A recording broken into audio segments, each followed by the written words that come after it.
నూతన సంవత్సరం మరి దేవుడు వాగ్దానం ఇచ్చాడు, జనములు నీ వెలుగునకు వస్తారని. అలాగే ఆ వాగ్దానాన్ని గురించి 2 సందేశాలు 31 జనవరి 1 కూడా చెప్పాను. 7 పాయింట్లు మీకు చెప్పాను. అవి వింటం కాదు, మీరు అప్లై చేయండి. మీరు ఉద్యోగం కోసం మీరు వెతకక్కర్లేదు, దేవుడే మీ దగ్గరికి ఆ ఉద్యోగాన్ని పంపించబోతున్నాడు. వివాహ సంబంధాల కోసం మీరు వెతకవలసిన పని లేదు, ప్రభువే మీ దగ్గరికి తీసుకురాబోతున్నాడు. సో ప్రతిదీ కూడా జనములు నీ వెలుగునకు, నీ వ్యాపారం కోసం కూడా నువ్వు డల్ అవ్వాల్సిన పని లేదు. నీ దగ్గరికే ప్రజలు దేవుడు తీసుకొస్తాడు. నీవే ఒక వెలుగుగా మార్చబడదుగాక. రైట్. మరి ఈ నూతన సంవత్సరంలో ఫస్ట్ సండే, ఈ మొదటి ఆదివారం ఏ వర్తమానం చెప్పాలి అని ప్రార్థనాపూర్వకంగా దైవ సంధిలో నేను ధ్యానిస్తూ ఉన్నప్పుడు ప్రభు ఒక ఆలోచన నాకు తెలియచేశాడు. అది ఒక సందేశంగా మీకు అందించడానికి నేను ఇష్టపడతా ఉన్నాను. అందరూ మీ పరిశుద్ధ గ్రంథాలు తెరవండి. దేవుని వాక్యాన్ని చాలా క్షుణ్ణంగా అద్భుతంగా దేవుని మాటలు మనం ధ్యానం చేద్దాం. పరిశుద్ధ గ్రంథమైన బైబిల్ నుండి కీర్తనల పుస్తకం. ఈరోజు ఈ సంవత్సరం మొట్టమొదటి సండే ఆయన సన్నిధిలో మనతో దేవుడు వాక్యం ద్వారా మాట్లాడబోతున్నాడు. 65వ కీర్తన 11వ చరణం 11వ వచనాన్ని, దేవుని లేఖనాల్లోంచి దేవుని వాక్యాన్ని నేను చదువుతాను. మీరు అలాగే మీ బైబిల్స్ ఓపెన్ చేసి చూడండి. సంవత్సరమును నీ దయా కిరీటమును ధరింప చేసి ఉన్నావు, నీ జాడలు సారము వెదజల్లుచున్నవి. ఆమేన్ అని చెప్పండి ఒకసారి. ఈ మాట అందరూ నోటితో నాతో కలిసి చెప్పండి. సంవత్సరమును నీ దయా కిరీటమును ధరింప చేసి ఉన్నావు. ఆమేన్. అందరూ చప్పట్లు కొడుతూ ఒకసారి యేసయ్యకి మహిమ చెల్లించండి. ఓకే, ఈ వాక్యం ద్వారా దేవుడు మనల్ని బలపరచునుగాక. ఈరోజు నేను మీతో చెప్పే సందేశం పేరేమిటంటే సంవత్సరము అనండి. ఇయర్, సంవత్సరము. లేఖనాల్లో మనం చదువుతూ ఉన్నప్పుడు సంవత్సరమును నీ దయా కిరీటమును ధరింప చేసి ఉన్నావు. నిజమే, ఈ 2024 సంవత్సరం దేవుని దయ వల్లే మనం బ్రతికి ఉన్నాం. ఆమేన్. సంవత్సరం అనే ఒక దయను ఒక కిరీటముగా దేవుడు మనకు అనుగ్రహించాడు. సంవత్సరమును దయా కిరీటం. ఈ 2024 సంవత్సరాన్ని దేవుడు నీకు ఒక దయా కిరీటముగా, సంవత్సరాన్ని దేవుడు నీకు అనుగ్రహించాడు. అందుకు దేవునికి మహిమ కలుగునుగాక. ఏమిచ్చినా ఆయన రుణాన్ని మనం తీర్చలేమండి. ఎంతోమంది ఈ సంవత్సరం చూడలేని వాళ్ళు ఉన్నారు, మట్టయిపోయిన వాళ్ళు ఉన్నారు. ఏ యోగ్యత లేని మనకి దేవుడు 2024 క్రొత్త సంవత్సరాన్ని ఒక దయా కిరీటంగా ప్రభు మనకు అనుగ్రహించాడు. అందుకు దేవునికే మహిమ కలుగునుగాక. మనం ఖచ్చితంగా దేవునికి థ్యాంక్స్ గివింగ్స్, కృతజ్ఞతా స్తుతులు ప్రభుకి మనం ఎప్పుడు చెల్లించేవారమై ఉండాలి. ప్రభు మరొక సంవత్సరంలో మనల్ని ప్రవేశపెట్టినందుకు, ప్రభువా ఏమిచ్చినా మీ రుణం తీర్చలేని ప్రభువా, నాకంటే బలం ఉన్నవాళ్ళు, నాకంటే తెలివి ఉన్నవాళ్ళు, నాకంటే ధనం ఉన్నవాళ్ళు, నాకంటే పేరు ప్రఖ్యాతులు ఉన్నవాళ్ళు ఈ సంవత్సరాన్ని చూడలేదయ్యా. కేవలం నీ దయ వలనే మాకు ఈ సంవత్సరం ఇచ్చావు ప్రభు అని 2 చేతులు ప్రభు వైపు చాపి బిగ్గరగా స్తోత్రం స్తోత్రం అని చెప్పండి. ఆమేన్. దేవుడు దయ వలనే ఈ సంవత్సరంలో మనం అడుగుపెట్టాం. ఆయన దయా కిరీటాన్ని మనకి ఒక సంవత్సరం దేవుడు మనకు అనుగ్రహిస్తూ వచ్చాడు. ప్రియులారా, దేవుని దయ లేకపోతే ఏ వ్యక్తి కూడా ఈ భూమి మీద నిలిచి ఉండలేడు.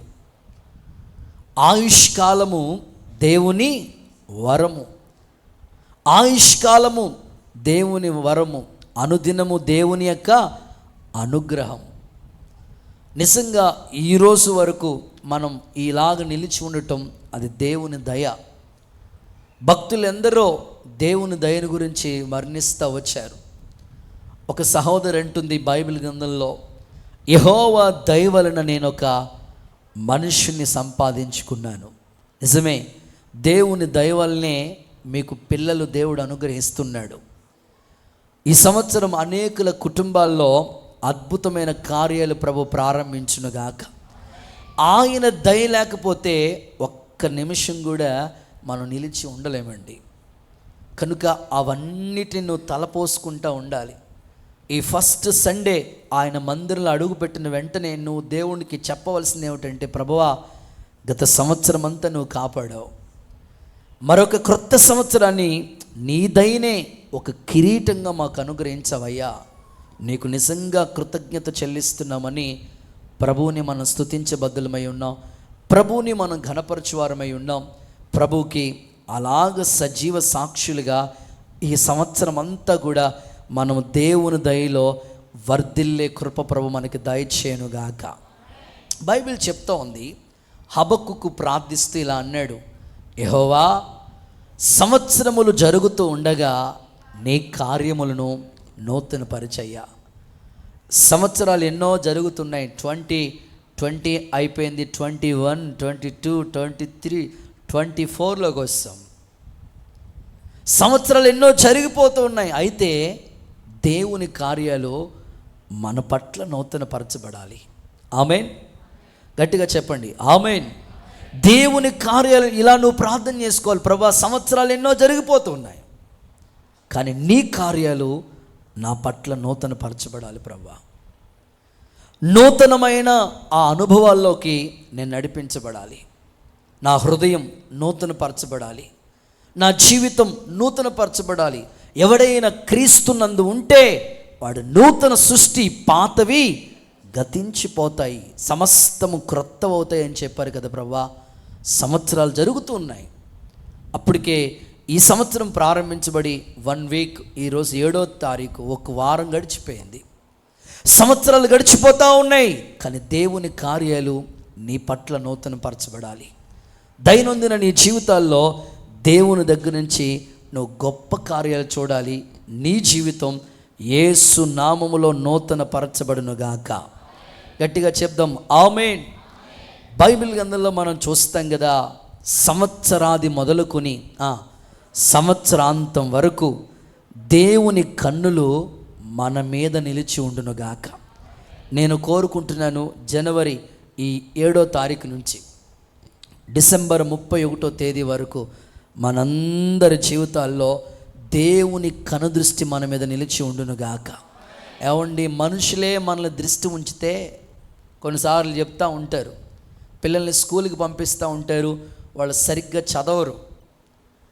స్కూల్కి తీసుకెళ్ళిన తర్వాత టీచర్కి ఆ పేరెంట్స్ చెప్తారు, ఏమండి మా పిల్లోడిని ఒక చూపు చూడండి. ఏం చూడాలంటే, సో ఎప్పుడైతే ఆ మాస్టర్ గారితో ఆ మాట చెప్పారో వెంటనే టీచర్ బాధ్యత తీసుకుంటారు.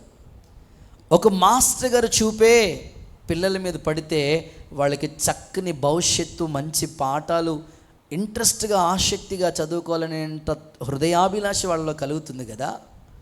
కొన్నిసార్లు ఆఫీసర్స్ దగ్గరికి వెళ్తూ ఉంటాం, సార్ ఎన్నోసార్లు ప్రయత్నిస్తామండి పనులు అవ్వట్లేదు అని చెప్తా ఉంటుంటే, సార్ మీరు వచ్చి ఒక్కసారి చూడండి సార్ అని ఎమ్మెల్యే సార్ దగ్గరికి వెళ్ళాం అనుకోండి, ఆయన వచ్చి ఒక్క చూపు చూశాడు అనుకోండి, అనుకున్నట్లుగా జరిగిపోతూ ఉంటుంది.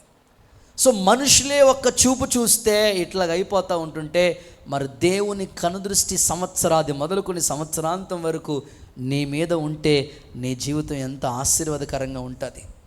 మీరు కోరుకోండి, ప్రభువా ఈ సంవత్సరం నీ కనుదృష్టి నా మీద ఉండునుగాక, నిలిచి ఉండునుగాక. దేవుడు అట్టి కార్యాలు చేయటానికి సమర్థుడేనండి. నూతనమైన కార్యాలు ప్రభు చేయటానికి సర్వశక్తి కలిగిన దేవుడేనండి. మీరు రాజుల చరిత్ర చదువుతూ ఉంటే ఒక్కొక్క రాజు పరిపాలించిన పరిపాలన మనం చూస్తే 40 సంవత్సరాలు పరిపాలించిన పరిపాలన మనం చూస్తాం. దావీదు 40 ఇయర్స్, సౌలు 40 ఇయర్స్, సొలొమోను 40, ఇట్లాగా సంవత్సరాలు తరబడి వాళ్ళు ప్రజల్ని పరిపాలన చేస్తూ వచ్చారు. ఇంకా లేఖనాల్లో మనం అధ్యయనం చేస్తూ ఉన్నప్పుడు సొలొమోను దేవాలయం యెరూషలేములో సొలొమోను కట్టిన దేవాలయాన్ని మనం చూస్తే 7 సంవత్సరాలు కట్టాడు ఆ దేవాలయాన్ని. ఈ విధంగా బైబిల్ అంతా మనం చదువుకుంటూ ఉంటున్నప్పుడు దేవుడు సంవత్సరానికి ఎంతో చక్కని ఆ మాటలతో కూడిన సారాంశాన్ని ఇచ్చినట్లుగా లేఖనాల్లో మనం చూస్తున్నాం.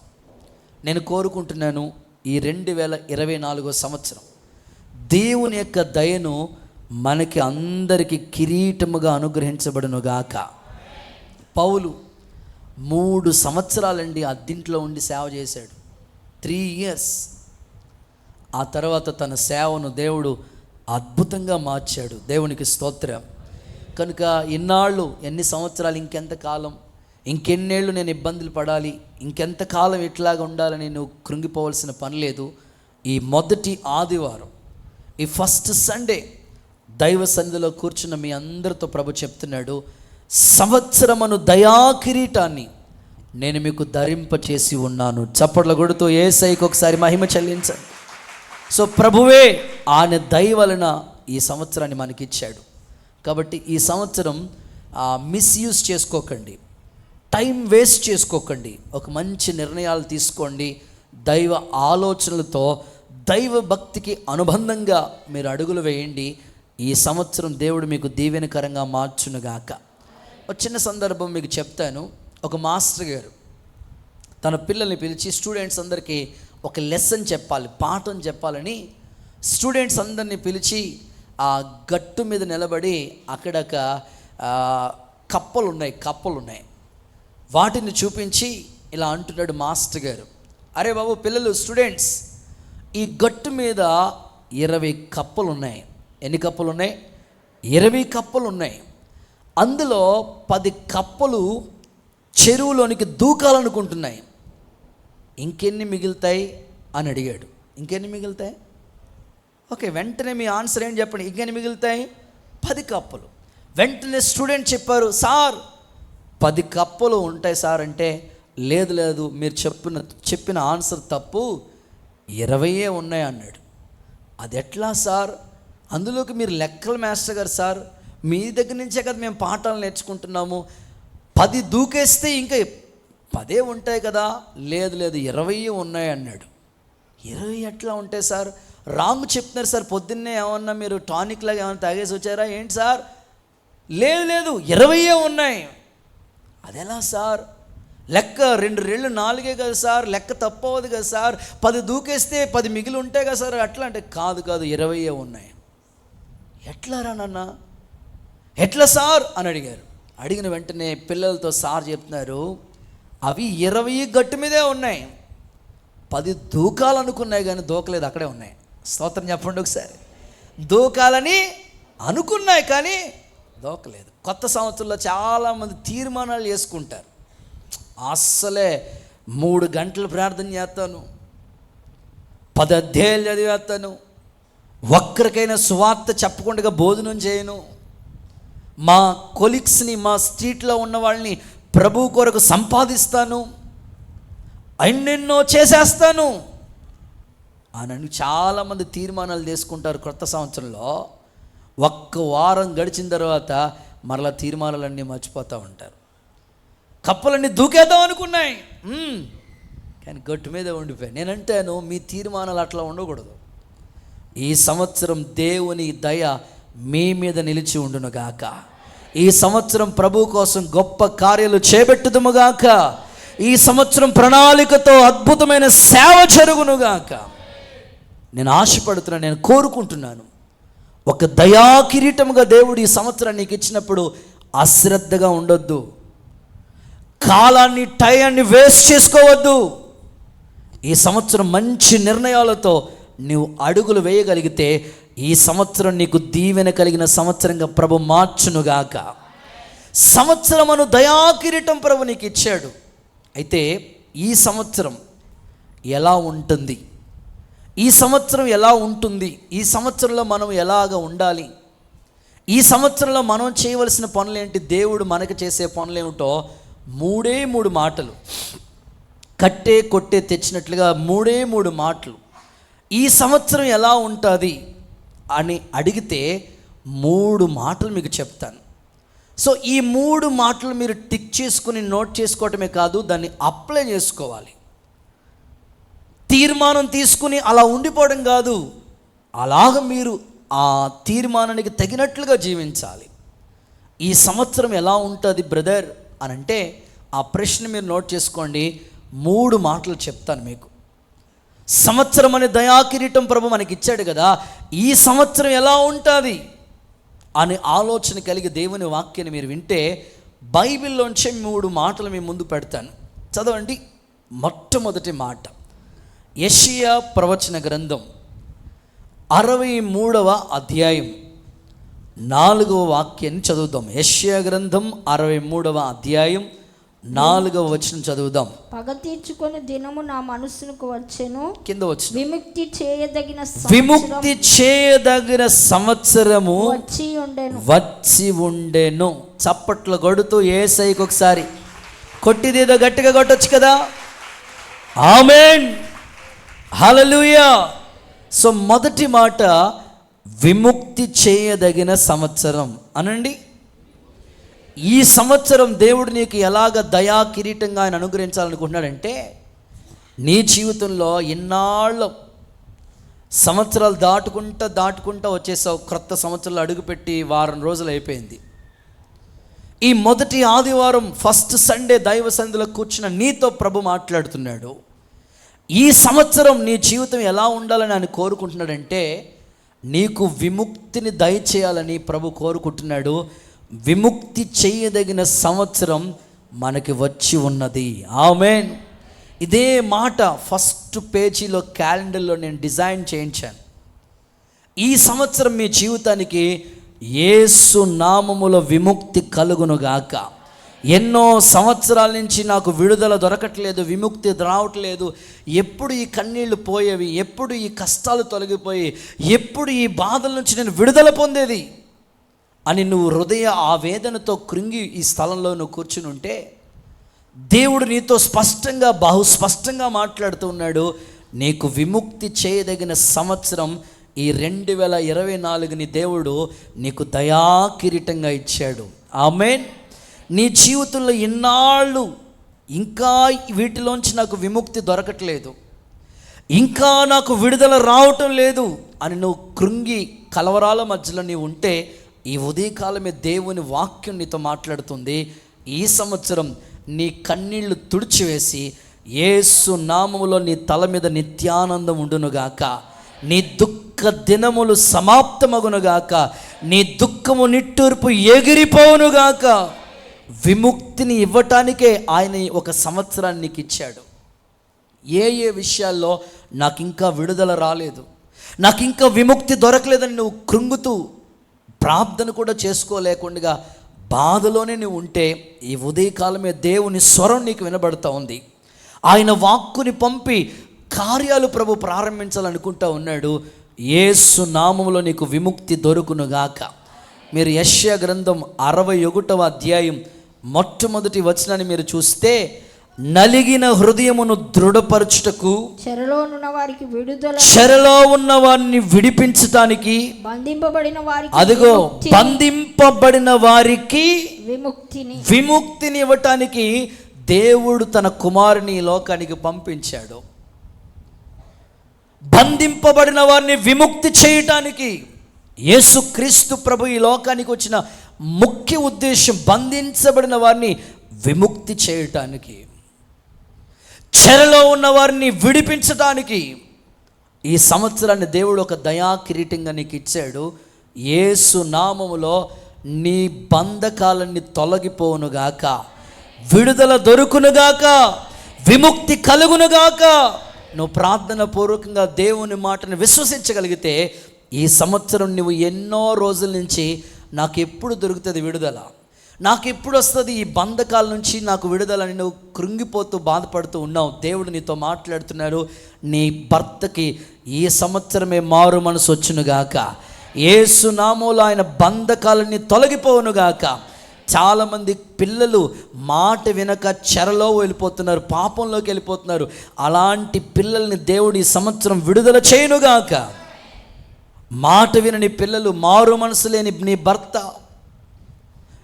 తగ్గని సమస్యలు, రోగాలు, కలవరాలు, ఇవన్నిటికీ యేసు నామములో ఈ సంవత్సరం విముక్తి కలుగునుగాక. యేసయ్య విముక్తి చేయగలిగిన వాడే, విడిపించడానికే ఆయన దిగి వచ్చిన వాడు. కనుక ఇశ్రాయేలు ప్రజలు 430 సంవత్సరాలు బానిసలుగా బ్రతికారండి. 430, ఒక్కరోజు కాదు, 430 సంవత్సరాలు బానిసలుగా బ్రతికారు. ఫరో బానిసత్వం కింద బ్రతికారు వాళ్ళు. వాళ్ళని విడిపించడానికి దేవుడు నడిపించడానికి మోషే అనే నాయకుడిని పంపించాడు. ఐగుప్తులో వాళ్ళు పడిన బాధలు, ఐగుప్తులో వారు అనుభవించిన శ్రమలు, అంత ఇబ్బంది, ఎప్పుడైతే మోషేను దేవుడు పంపించాడో ఆ చెర, ఆ బానిసత్వం నుంచి నా తండ్రి వాళ్ళని విడిపించాడు. దేవునికి స్తోత్రం. నేనంటాను, వారిని విడిపించిన దేవుడే మనం కూడా నమ్ముకున్న దేవుడు కదా. నీ భర్తని ఎందుకు మార్చలేడు ఆయన? నీ తండ్రికి మారు మనసు ఎందుకు దయచేయలేడు ఆయన? నీ పిల్లల్ని ఎందుకు రక్షించలేడు ఆయన? నీ కుటుంబాల్లో ఆయన ఎందుకు కార్యాలు చేయలేడు? ఖచ్చితంగా చేయగలిగిన సమర్థుడే. నువ్వు ప్రార్థించు, ప్రభువా ఈ సంవత్సరం నాకు విముక్తి రావాలయ్యా, ఈ సంవత్సరాన్ని నాకు విముక్తి చేయదగిన సంవత్సరంగా నేను కోరుకుంటున్నాను, ప్రార్థించుకుంటున్నాను. నీ సేవకుని నోటి నుండి వచ్చిన మాట, ప్రతి మాట రూఢిపరిచయ్యాని నువ్వు కోరుకో. యేసయ్య నీకు విముక్తి కలుగు చేయనుగాక.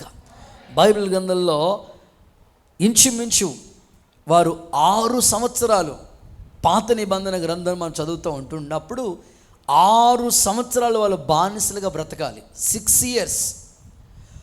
7వ సంవత్సరం వచ్చినప్పటికీ ఆ బానిసత్వ బ్రతుకులోంచి వాళ్ళకి విడుదల ఇచ్చేవాడు దేవుడు. బైబిల్లో మీరు చూడండి, ఆ మాట కూడా చదివిస్తా. నిర్గమాకాండం 21వ అధ్యాయం 2వ వాక్యం చూడండి ఒకసారి. నిర్గమాకాండం 21:2. అక్క మైక్ చూడన్నా.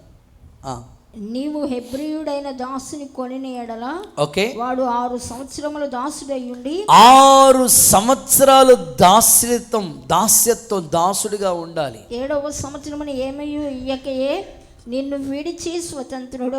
7వ సంవత్సరం వచ్చినప్పటికీ స్వాతంత్రత, విడుదల. స్వాతంత్రత అంటే విడుదల ఇవ్వబడి ఉంది. నీ జీవితంలో చిన్న చిన్న బలహీనతలు, చాలామంది కుర్రోళ్ళు మానేద్దాం అనుకుంటారు కానీ మానలేరు, వద్దు అనుకుంటారు కానీ మరలా రొటీన్ అయిపోతుంటుంది వాళ్ళ జీవితంలో. కానీ ఈ సంవత్సరం ప్రారంభ వారం ప్రభు నీతో మాట్లాడుతున్నాడు. ఇన్నాళ్ళు నువ్వు ఒకవేళ జయించలేకపోయేవేమో, ఇన్నాళ్ళు ఆ అలవాట్ల నుంచి నువ్వు మానుకోలేకపోయేవేమో, దేవుడు ఈ సంవత్సరం నీకు విడుదల ఇవ్వబోతున్నాడు. ఆమేన్. యేసు నామములో నీకు విడుదల దొరుకునుగాక. చాలామంది సెల్ ఫోన్కి బాగా ఎడిక్ట్ అయిపోతున్నారు, ఆ ఫోన్ విడిచిపెట్టలేకపోతున్నారు, వ్యర్థమైన టైం అంతా వేస్ట్ చేసేసుకుంటా ఉన్నారు వాళ్ళ జీవితం. అలాంటి పిల్లలకి దేవుడు గొప్ప విడుదల ఇవ్వబోతున్నాడు ఈ సంవత్సరం. చాలామంది తల్లులు చెప్తా ఉన్నారు, అయ్యా వాళ్ళు చదవట్లేదయ్యా, పిల్లలు బాగా ఈ ఫోన్ వచ్చిన తర్వాత బాగా పూర్తిగా పాడైపోతున్నారయ్యా. దేవుడు నీ కన్నీటికి ప్రతిఫలం ఇవ్వబోతున్నాడు. అతి త్వరలోనే మీ పిల్లలని దేవుడు ఆ బానిసత్వం నుంచి యేసు నామములో విడిపించునుగాక. అంధకారం అనే చీకటిలోంచి విడిపించునుగాక. బాధల్లోంచి కూడా దేవుడు మిమ్మల్ని విడిపించునుగాక. చాలామంది అనుకుంటారు, ఏంటండి బాబు 2023 గడిచిపోయింది, 24 వచ్చింది, మరలా బాధలు తప్పట్లేదు. ఓకే, తల్లి అంటదన్నమాట, రాయలసీమలో మేము సేవ చేయడానికి వెళ్ళినప్పుడు, సేవ నేర్చుకుంటున్నప్పుడు, గుంటూరు, రాయలసీమ ప్రాంతాల్లో సేవ కోసం వెళ్ళినప్పుడు వాళ్ళు అట్లా అంటూ ఉండేవారు అన్నమాట. అమ్మ ఎట్లా ఉన్నారు అని పలకరిస్తే ఆ తల్లి చెప్పే మాట ఏమిటంటే, బాగానే ఉన్నాను కానీ అయ్యా, బాధలు మాత్రం తప్పలేదయ్యా. బాగానే ఉన్నాను, బాధలు మాత్రం నాకు తప్పలేదు. ఈ సంవత్సరం ప్రభు నీతో చెప్తున్నాడు, నీ బాధల నుంచి ఆయన యేసు నామములో నిన్ను విడిపించునుగాక. బైబిల్లో అదే మాట రాస్తుంది, 6 బాధల్లోంచి ఆయన నిన్ను విడిపిస్తాడు. చూడండి, యోబు గ్రంథం 5వ అధ్యాయం 19వ వాక్యం. యోబు గ్రంథం 5వ అధ్యాయం 19. బాధల్లో నుండి ఆయన నిన్ను విడిపించి 6 బాధల్లోంచి నిన్ను ఆయన విడిపిస్తాడు. 6 బాధల్లోంచి. బాధలతో కూర్చున్న వాళ్ళకి యేసయ్య వాక్యం మీద విశ్వాసం ఉంచండి. బ్రదర్ ఇట్లాగే చెప్తారులే అని అనుకోవద్దు. ఇది దేవుని వాక్యం. నువ్వు నమ్మితే నీ జీవితంలో కార్యాలు జరుగుతాయి. 6 బాధల్లోంచి దేవుడు విడిపించటానికి సమర్థుడే. ఆయన నీకు విముక్తిని ఇవ్వాలనే ఆయన ఈ సంవత్సరాన్ని ఒక దయా కిరీటంగా ప్రభు నీకు ఇచ్చాడు. అనారోగ్య పరిస్థితుల్లో చాలామంది బాధపడుతూ ఉంటారు. అప్పుల సమస్యతో బాధపడుతూ ఉంటారు. ఆర్థిక ఇబ్బందులతో బాధపడుతూ ఉంటారు.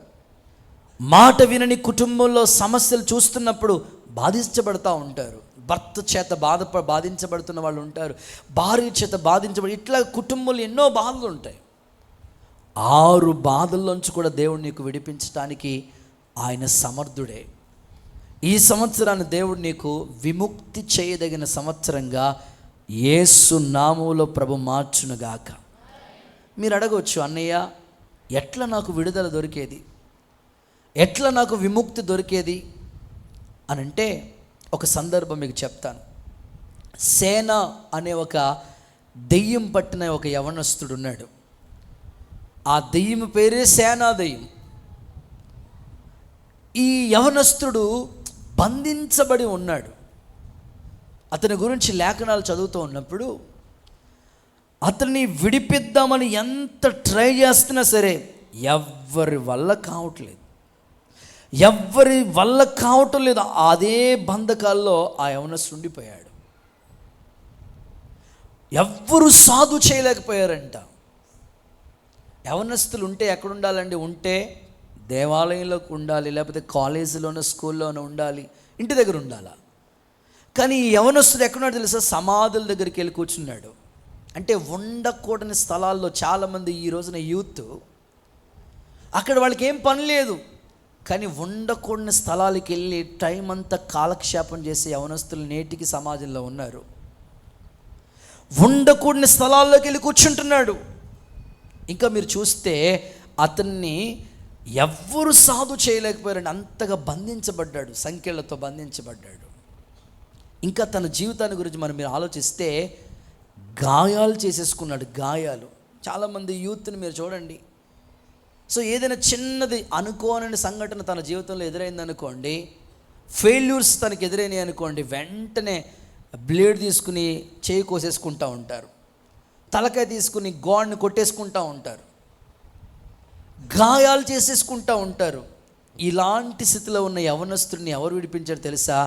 ప్రభువే వారి మధ్యకు వచ్చి, అక్కడికి ఆ చోటుకొచ్చి ఆ సేన అనే దయ్యం పెట్టిన ఆ యవనస్తుడిని విడిపించిన దేవుడు. ఈరోజు ఎంతమంది యవనస్తులు వేటి చేత బంధించబడి ఇంకా విడుదల దొరకలేకుండా ఉన్నదో, ఈ సంవత్సరం మీ యొక్క కన్నీటి ప్రార్థనకి దేవుడు సమాధానం ఇచ్చి మీ బిడ్డలకి గొప్ప విడుదల దొరుకునుగాక. యేసు నామములో అద్భుతం జరుగునుగాక. మీకు ఒక మాట చదివిస్తాను ఈ సమయంలో. బైబిల్ గ్రంథంలో 22వ కీర్తన, ఓన్లీ 22వ కీర్తన 5వ వాక్యం. 22వ కీర్తన 5వ వాక్యం. వారు నీకు మొర్రపెట్టి విడుదల నొందిరి. వారు నీకు మొర్రపెట్టి విడుదల పొందిరి. సో దేవుడు ఈ సంవత్సరం నీకు విడుదల ఇవ్వాలని ఆయన కోరుకుంటున్నాడు. ఖచ్చితంగా ఇస్తాడు. అయితే నువ్వు చేయవలసిన పని కూడా ఉంటుంది. దేవుని మాట ఎప్పుడు కూడా కండిషన్ మీద ఉంటుంది. వారు దేవునికి మొర్రపెట్టి విడుదల పొందారు. ఈరోజు నువ్వు ఈ సంవత్సరం నువ్వు మొర్ర పెట్టడం, ప్రార్థన చేయటం నీ వల్ల అయితే, నువ్వు ప్రయత్నం చేయగలిగితే, దేవుడు కూడా నువ్వు ఎందులోంచి ఇంకా విడుదల పొందలేకుండా ఉన్నావో వాటన్నిటిలోంచి ఈ సంవత్సరమే యేసు నామములో నీకు విడుదల దొరుకునుగాక. చేతుల పైకెత్తి ఒకసారి అందరూ ఆమేన్ అనండి. ఒకసారి నువ్వు మొర్ర పెట్టడం మొదలు పెడితే దేవుడు ఖచ్చితంగా నీకు విడుదల ఇవ్వటం ఆయన మొదలు పెడతారు. చాలామంది మొర్ర పెట్టడం రాదు, కానీ గుర్ర మాత్రం బలే పెడతారండి బాబు. అసలు జనరేటర్ ఏం సరిపోతుంది ఆ సౌండ్? అసలు మన జనరేటర్ 15 kV జనరేటర్ కూడా సరిపోదు అసలు. వాళ్ళకి గుర్ర పెట్టారా ఇంకంతే సంగతులు. ఇంక అసలు మనం నిద్రపోయే సాక్షినే లేదు అసలు ఇంక మనకి. దేవుడు అంటాడు మొర్రపెట్టు, నేను నీకు ఉత్తరం ఇస్తాను. నీ బాధల్లోంచి, నీ సమస్యల్లోంచి, నీ కన్నీళ్లలోంచి యేసు నామములో దేవుడు విముక్తిని కలుగు చేయనుగాక. ప్రార్థన చేయకుండా దేవుడు నాకు విడుదల ఇస్తానన్నాడండి, ఇవ్వలేదండి అని అట్లా ప్రశ్నించవద్దు. నువ్వు ప్రార్థన చేయడం మొదలుపెట్టు. వారు మొర్రపెట్టి విడుదల పొందారు. నీ ప్రార్థన ప్రభు దగ్గరికి చేరితే ఖచ్చితంగా విడుదల నీకు దొరుకుతుంది. ఒక దైవజనుడిగా నేను కోరుకుంటున్నది ఒకటే, నువ్వు మొర్రపెట్టడం నువ్వు నేర్చుకోగలిగితే ఆయన నీకు విడుదల, నీకు విముక్తిని ఇవ్వటానికి ఆయన సిద్ధంగానే ఉన్నాడు. నీ కన్నీటిని నాట్యంగా మార్చడానికి ఆయన సిద్ధంగానే ఉన్నాడు. అయితే నీవు మొర్రపెట్టి విడుదల పొందాలి. నీ సమస్యలన్నిటి కొరకు దేవుని పాదాలు పట్టుకుని ప్రార్థించి మొర్రపెట్టి యేసయ్య దగ్గర నుంచి నీకు విడుదల దొరుకునుగాక. గట్టిగా ఆమేన్ అనండి, హుషారుగా చెప్పండి, ఆమేన్ అని చెప్పండి.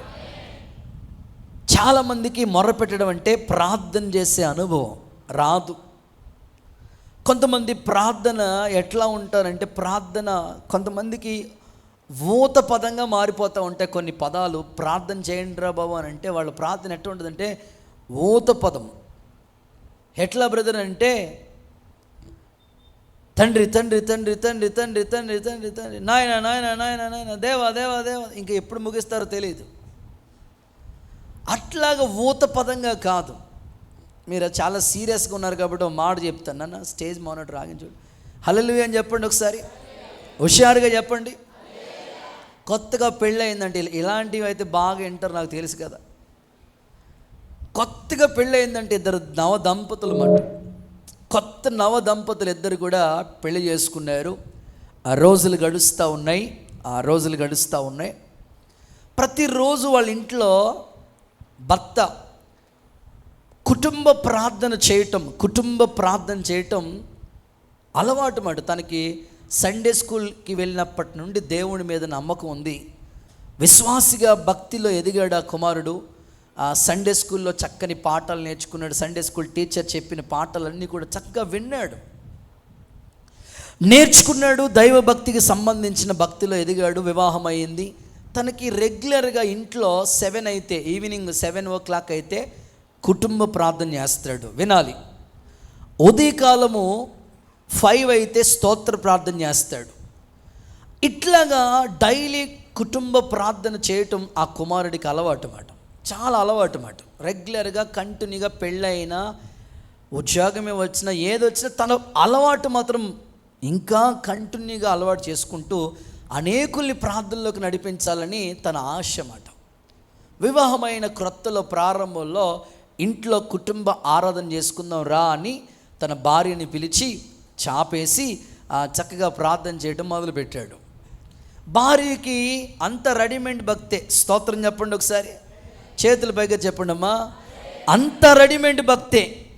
అసలు ఎప్పుడు ప్రార్థనకి వెళ్ళటం తెలియదు. పెళ్ళికి బాప్తీసం ఇచ్చినట్టున్నారు. దేవుడికి స్తోత్రం చెప్పండి. కొంతమందికి పెళ్లి బాప్తీసాలు తీసుకుంటారు. ఎప్పుడు అంటే పెళ్ళికి అంతే, ఇంక మళ్ళీ ప్రార్థన తెలియదు, భక్తి తెలియదు. చిన్నప్పటి నుంచే భక్తి అలవాటు ఉంటే ప్రార్థనలన్నీ వచ్చి ఉండేవి. సో ఆమెకి తెలియక జస్ట్ ఏదో భక్తి మార్గాలు అట్లాగా వెళ్ళిపోయింది. అబ్బాయి నచ్చాడు, అన్నీ బాగున్నాయని నువ్వు కూడా యేసుబాబు మతం తీసుకుంటే, ఆ భక్తి తీసుకుంటే నీకు యేసుబాబు పెళ్లి చేస్తారంటే మొత్తం మీద కట్టేశారు. మొత్తం మీద యేసు రక్తం జయం చెప్పండి. సరే, పెళ్ళి అయిపోయింది, అంత బాగా జరిగింది. ఆ తర్వాత ఇంట్లో ఆయనకి కుటుంబ ప్రార్థన చేసుకోవటం అలవాటు. ప్రారంభ రోజే మోకాళ్ళు వేసి ప్రార్థన చేయడం అలవాటు చేస్తూ ఉన్నాడు. వారం రోజుల నుంచి ప్రార్థన చేస్తున్నాడు, కానీ భర్తే చేస్తున్నాడు, కానీ భార్యకి స్తోత్రం అన్నా స్తుతి అన్నా ప్రార్థన అన్నా ఏమీ రావట్లా. వాస్తవంగా స్త్రీలు అసలు ప్రార్థనలో ముందు ఉంటారు. అసలు ఫస్ట్ జాబితా మీరే, రోదన చేసే స్త్రీలు మీరే. కానీ ఆవిడ రెడీమేడ్ భక్తి చేసిన కుమార్తె కాబట్టి ఆమెకి ప్రార్థన చేయడం రాదు. అసలు పాపం భర్తే దగ్గరుండి వారం రోజుల నుంచి ప్రార్థన చేస్తున్నాడు, నేర్పిస్తున్నాడు. వారం అయిపోయిన తర్వాత చెప్పినాడు, ఈరోజు నీవే ప్రార్థన చేయాలా. సో డ్యూటీ నీ మీద పడ్డది, నువ్వే ఖచ్చితంగా కుటుంబ ప్రార్థన స్తోత్రాలు స్టార్ట్ చేసి ప్రార్థన మొదలు పెట్టాల్సిన బాధ్యత నీదే. అన్నాడు. సరే అనుకుని అంతే ఉందండి, వారం రోజుల నుంచి వింటున్నాను కదండి, నాకు అలవాటు అయిపోయింది, మీరు చెప్పేవన్నీ కూడా జిరాక్స్ తీయటమే కదా, దేవుడికి స్తోత్రం. సో విన్నాను, నేర్చుకుంటాను అని అనుకుని నేను స్టార్ట్ చేస్తాను, మీరు చూసుకోండి అవసరమైతే అని అన్నది. వెంటనే ఆయన మోకాళ్ళు వేసి ప్రార్థన మొదలు పెడుతున్నాడు. ఈమె కూడా ఇప్పుడు ప్రార్థన చేస్తుంది అని అన్నాడు. వెంటనే పరలోకమందున్న మా మాయా అన్నది. పరలోకమందున్న మీ మాయ ఏంటి? మరి నువ్వు ప్రార్థన చేసేటప్పుడు పరలోకమందున్న మా తండ్రి అన్నావు కదా, మీ తండ్రి నాకేమవుతాడు? మా అంగారే కదా. ఓరు నాయనో, ఎంత విచిత్రమైన మనుషులండి.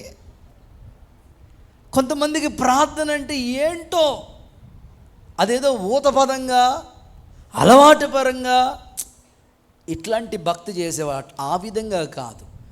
నీ ప్రార్థన ప్రభువుని కదిలించాలి. ఆమేన్ చెప్పండి.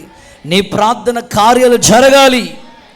భక్తులు ఎందరో ప్రార్థన చేసినప్పుడు యెహోషువ ప్రార్థన సూర్యుడా గిబియోన్లో ఆగిపోమంటే అలా నిలిచిపోయాడు. గుడ్డోడు ప్రార్థన చేస్తే సృష్టికర్త నిలిచిపోయాడు. మోషే ప్రార్థన చేస్తే సముద్రమే 2 పాయలుగా మారిపోయింది. అలాంటి శక్తివంతమైన ప్రార్థన ఈ సంవత్సరం నువ్వు చేయటం ప్రారంభించు. నీ ప్రార్థన శక్తి పెంచు. గంటల తరబడి ప్రభు పాదాల దగ్గర మొర్ర పెట్టడం నువ్వు నేర్చుకోగలిగితే దేవుడు ఈ సంవత్సరం నీకు విముక్తిని దయచేయబోతున్నాడు. చప్పట్లు కొడుతూ యేసయ్యకు మహిమ చెల్లించండి.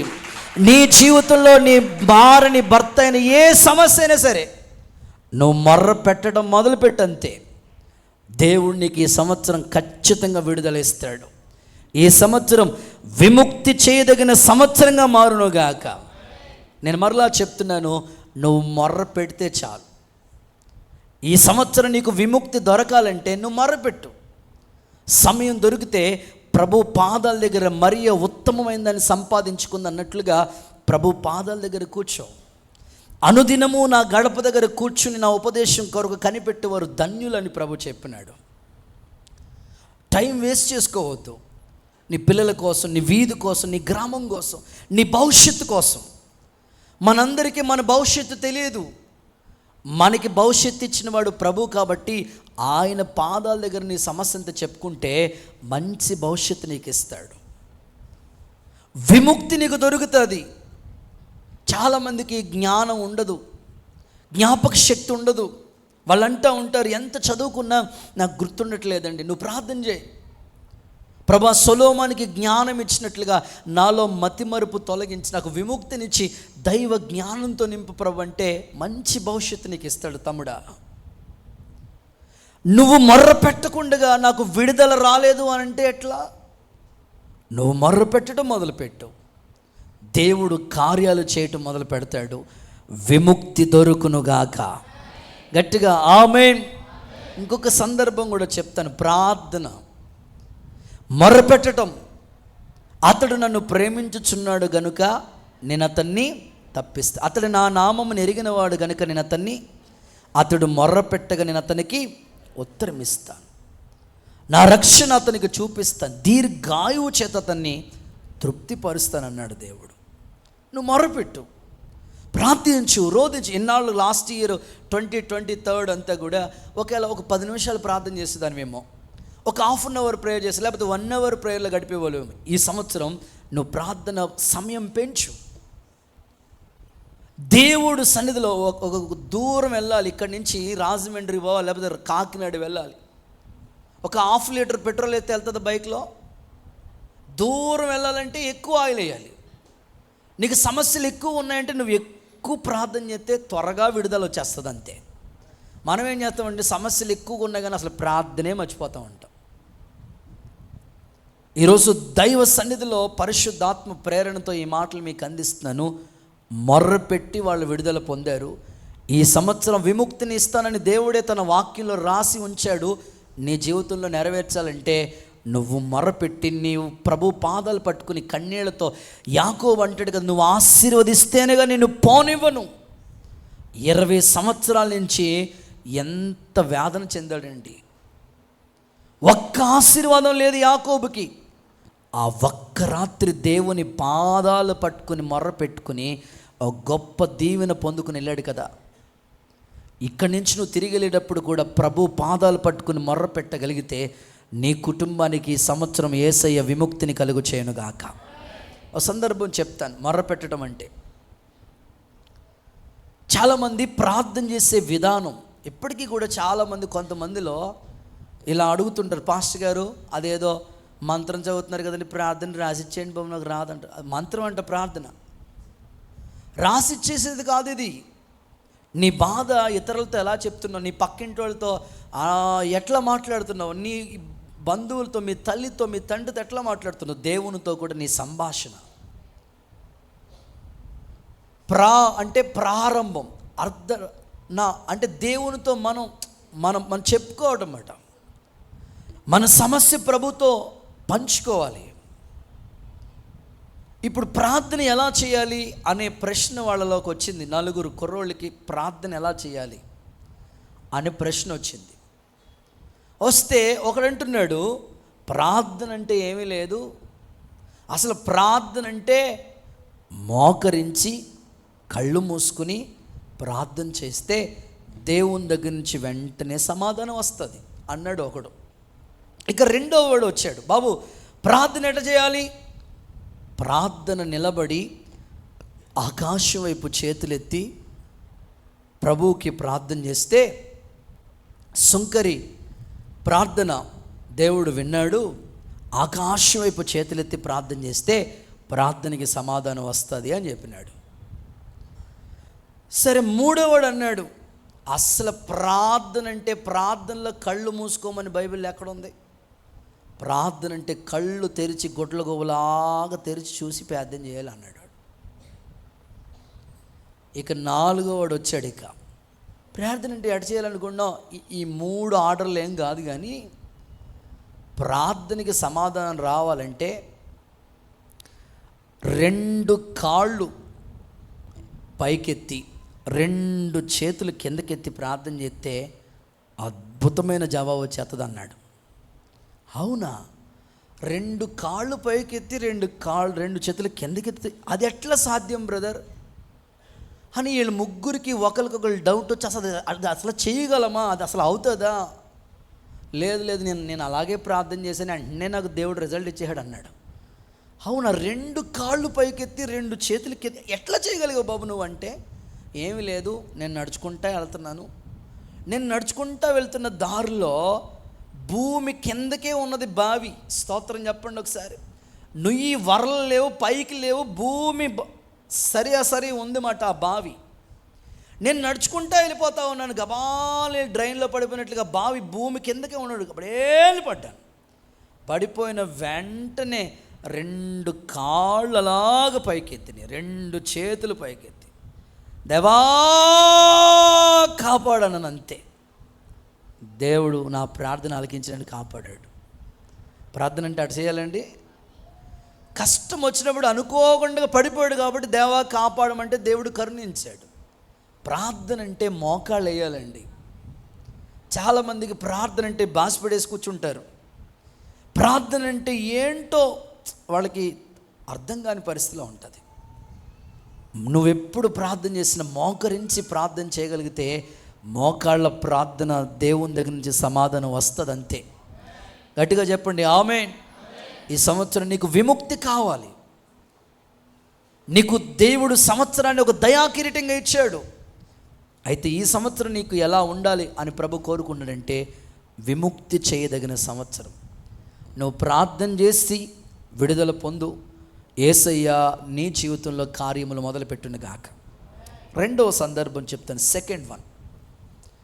ఈ సంవత్సరం దేవుడు మనకి ఎలా ఉంటుంది అని అంటే మరొక మాట చదివిస్తాను. యోబు గ్రంథం 36వ అధ్యాయం 11వ వాక్యం. యోబు గ్రంథం 36:11. వారు ఆలకించి ఆయనను సేవించిన ఎడల తమ దినములను క్షేమముగాను సంవత్సరం వాళ్ళ సంవత్సరాలు సుఖముగాను వెళ్ళబుచ్చుతారు. వారు ఆలకించి ఆయన్ని సేవించిన ఎడల తమ సంవత్సరములు క్షేమముగాను సుఖముగాను వెళ్ళబుస్తారు. సో రెండవదిగా క్షేమముగా సుఖంగా ఉండే సంవత్సరం అనండి. ఓకే, ఈ సంవత్సరం దేవుడు ఒక దయా కిరీటం నీకు అనుగ్రహించాడు. ఈ సంవత్సరం నీకు దేవుడు ఎలాగ నీ జీవితాన్ని ఆశీర్వాదకరంగా మార్చాలని కోరుకున్నాడంటే ప్రభు వాక్యం చెప్తా ఉంది, ఈ సంవత్సరం క్షేమము సుఖము అక్కడ రెండు పదాలు ఉన్నాయి. క్షేమము సుఖము. వారు ఆలకించి ఆయన్ని సేవించిన ఎడల వారు సంవత్సరములు వారి దినములు సుఖముగాను క్షేమంగాను వెళ్ళబోస్తారు. ఎంతమంది క్షేమంగా సుఖంగా ఉండాలనుకున్నారు? ఒకసారి చేయెత్తండి. ఓకే, దేవుడు మీ మనవులు అంగీకరించునుగాక, మీరు అనుకున్నట్లుగా ప్రభు చేయనుగాక. సో బైబిల్ చెప్తా ఉన్న మాట ఏమిటంటే, మీరు ఆలకించి ఆయన్ని సేవిస్తే చాలు, మీ దినములు క్షేమముగా మీ సంవత్సరాలు సుఖంగా వెళ్ళబూచినట్లుగా ప్రభు చేస్తాడు. ఆలకించి ఆయన్ని సేవించగలిగితే ప్రభు మీ సంవత్సరాలు, మీ కాలాలు, మీ రోజులు ఏ విధంగా ప్రభు దీవెనకరంగా మార్చాలనుకున్నాడంటే క్షేమముగా సుఖంగా వెళ్ళబుచ్చే ఆ ఆశీర్వాదం ఇవ్వాలనుకుంటున్నాడు ఆయన. ఓకే, ఆలకించి ఆయన్ని సేవిస్తే మీ దినములు, మీ సంవత్సరాలు క్షేమంగా సుఖంగా ఉంటాయి. అందరూ క్షేమంగా ఉండాలనే కోరుకుంటారు. ఇన్నాళ్ళ లెటర్ రాసేటప్పుడు నేను ఇక్కడ క్షేమము, నువ్వు అక్కడ క్షేమంగా ఉన్నావని తలంచి రాయినది ఏమనగా ఇట్లు సుబ్బారావు కదా. లెటర్ రాసేటప్పుడు క్షేమం. ఇన్నాళ్ళు ఎవరికైనా ఫోన్లు మాట్లాడేటప్పుడు క్షేమంగా ఉన్నారా, ప్రతి మన నోట వచ్చేది క్షేమంగా ఉన్నారా అని. ప్రభు వాక్యం చెప్తోంది, ఈ సంవత్సరం దేవుడు నీ ప్రయాణాల్లో క్షేమము కలుగు చేయనుగాక, నీ చేతి పనుల్లో దేవుడు క్షేమము దయచేయనుగాక, నీ మార్గాల్లో దేవుడు క్షేమము దయచేయనుగాక, సంఘానికి దేవుడు క్షేమము దయచేయనుగాక, సేవకులకి దేవుడు క్షేమము దయచేయనుగాక. క్షేమముగా అండ్ సుఖముగా ఆలకించి ఆయన్ని సేవిస్తే ఈ సంవత్సరం దేవుడు సుఖాన్ని, క్షేమాన్ని ఇవ్వాలనుకుంటున్నాడు. కొంతమంది అనుకుంటారు, ఏసీలో ఉంటే ఎంత సుఖంగా ఉందండి బాబు, చల్లటి గాలి. కోర్స్ చల్లటి గాలి నీకు సుఖాన్ని ఇవ్వచ్చేమో, కానీ తర్వాత అది ప్రమాదమే కావచ్చు. ఏసీలో ఉంటే సుఖంగా ఉండవు, కానీ యేసయ్యలో ఉంటే మాత్రం దేవుడు నీకు సుఖాన్ని ఇస్తాడు. హల్లెలూయా. ఆలకించి ఆయన్ని సేవిస్తే నీ సంవత్సరం, నీ రోజులు, నీ ప్రతి క్షణం దేవుడు సుఖక్షేమాల్ని రెండింటిని నీకు ఇవ్వాలనుకుంటున్నాడు. కప్పు సాస ఎట్లా ఉన్నాయో క్షేమము సుఖం, ఈ రెండింటిని దేవుడు నీకు రెండు కళ్ళులాగా నీకు ఇవ్వాలనుకుంటున్నాడు ఆయన. ప్రస్తుతం ఎక్కువగా ప్రమాదాలు వాటిల్లుతూ ఉన్నాయి. ఒక దైవజనుడిగా నా ప్రార్థన, యెహోవా యందు భయభక్తులు కలిగిన వాళ్ళ చుట్టూ దేవదూతలు కావలిగా ఉండి రక్షించి వారిని కాపాడునుగాక. సో దేవుడు ఎప్పుడు కూడా మనల్ని కాపాడడానికి సమర్థుడే. ఆయన యందు భయభక్తులు మనం ఉంచుతూ ఉన్నప్పుడు మనకి క్షేమాన్ని ఇస్తాడు ఆయన. అలాగే సుఖ సంతోషాలతో కూడా మన సంవత్సరాలను దేవుడు మార్చడానికి సమర్థుడే. మీరు బైబిల్లో ఈ మాట చూడండి, సామెతల గ్రంథం 3వ అధ్యాయం 1 నుండి 2 వాక్యాలు మీరు చదివితే అక్కడ మన సంవత్సర కాలాలు, మన రోజుల గురించి మహారాజైన సొలొమోను మాట్లాడుతున్నాడు. అవి దీర్ఘాయువును సుఖజీవంతో గడుచు సంవత్సరములు. ప్రారంభం నుంచి చదవండి. నా కుమారుడా, నా ఉపదేశం. సామెతల గ్రంథం 3వ అధ్యాయం 1 నుంచి కొన్ని వాక్యాలు. నా కుమారుడా, నా ఉపదేశమును మరువకుము, నా ఉపదేశాన్ని మర్చిపోవద్దు, నా ఆజ్ఞలను హృదయపూర్వకంగా గైకొను. నా ఆజ్ఞలని హృదయపూర్వకంగా గైకోవాలి నీవు. అవి దీర్ఘాయువును, అలాగ నువ్వు చేస్తే సుఖజీవంతో గడుచు సంవత్సరములు, దీర్ఘాయువును నువ్వు పొందుకుంటావు. అలాగే సుఖ జీవనంతో కూడిన సంవత్సరాలు నీకు శాంతిని నీకు నేను కలుగు చేస్తాను. నా కుమారుడా, నా ఉపదేశాన్ని మర్చిపోవద్దు, నా ఆజ్ఞల్ని గైకో. ఈ 2 పనులు నువ్వు చేయి, దేవుడు నీకు సుఖ జీవనంతో కూడిన సంవత్సరాలని యేసు నామములో ప్రభువు దయచేయునుగాక. నా కుడి చేతిలో నిత్య సుఖములు కలవు, నా సన్నిధిలో సంపూర్ణ సంతోషము కలదు అని ప్రభు చెప్పాడు. సుఖశాంతి, నెమ్మది, ప్రశాంతత అవి దేవుడే చేతిలో ఉన్నాయి కనుక ఆయన సన్నిధిలో సంతోషం ఉంది. ఆయన కుడి చేతిలో నిత్య సుఖములు ఉన్నాయి. సుఖంగా ఉండాలి, క్షేమంగా ఉండాలి అని అనుకుంటారు, కానీ దేవుని ఉపదేశాన్ని మర్చిపోతారు, దేవుని ఆజ్ఞల్ని మర్చిపోతారు. అలా మర్చిపోయినప్పుడు దేవుడు సుఖశాంతుల్ని మనకి ఇవ్వలేడు కదా. నా కుమారుడా, నా ఉపదేశాన్ని మర్చిపోవద్దు, నా ఆజ్ఞల్ని హృదయపూర్వకంగా గైకుంటే సుఖ జీవనంతో కూడిన సంవత్సరాలు నీకు ఇస్తానని ప్రభు మాట్లాడుతున్నాడు. దేవుని ఆజ్ఞలు, దేవుని ఉపదేశాల్ని మనం ఎప్పుడు జ్ఞాపకం చేసుకుంటూ ఉండాలి, వాటిని మనం పాటించాలి.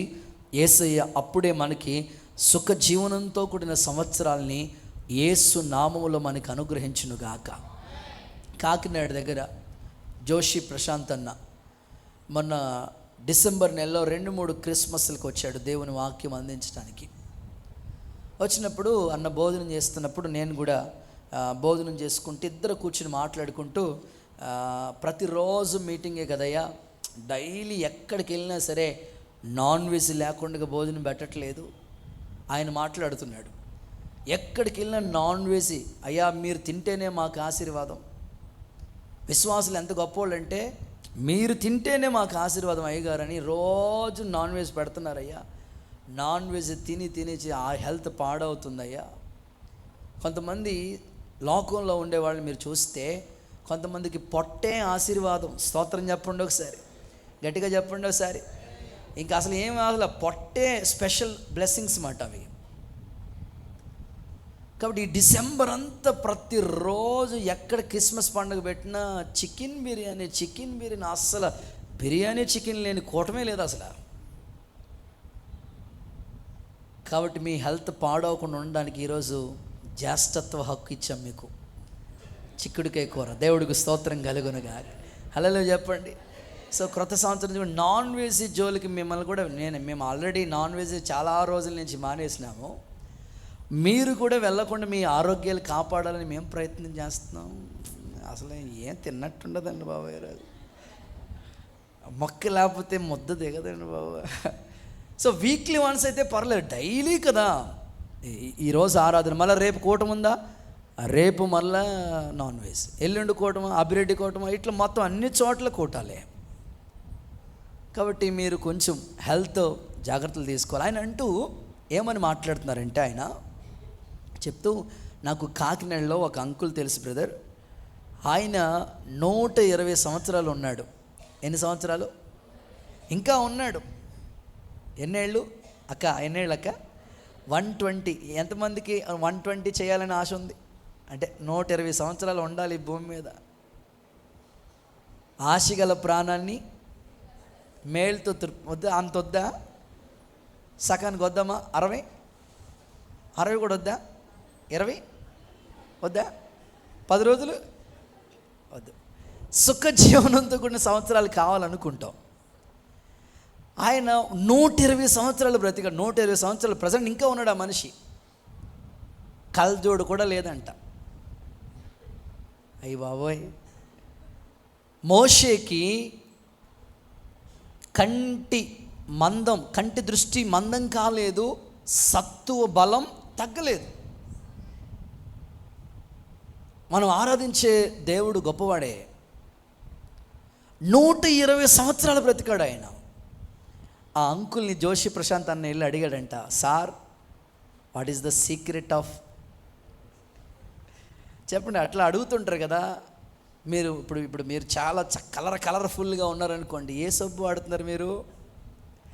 అసలు మీరు ఏ క్రీమ్ వాడుతున్నారు కదా, అడిగి తెలుసుకుంటాం కదా. అట్లాగే ఏ సార్ 120 సంవత్సరాలు ఉన్నారంటే అసలు ఏంటి సార్ మీరు అసలు ఆరోగ్య రహస్యం ఏంటంటే, ఆయన చెప్పాడంట, మా ఇంట్లో ఇప్పటికీ 120 సంవత్సరాల నుంచి నేను ఇంకా బ్రతికున్నాను, ఆరోగ్యంగా ఉన్నాను.